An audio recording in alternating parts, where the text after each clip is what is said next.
भारतीयांवर अत्याचार सुरू होते अशा काळामध्ये आई जिजाऊंच्या आशीर्वादाने छत्रपती शिवरायांनी 18 पगड जातींना एकत्रित करून एक मावळ्यांची फौज तयार केली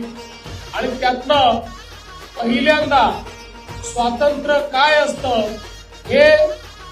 शेकडो वर्षानंतर आपल्याला पाहायला मिळालं आणि त्यातनं एक असं स्वराज्य त्यांनी तयार केलं की जे पुढे अटकेपर्यंत आपल्याला विस्तारित झालेलं पाहायला मिळालं.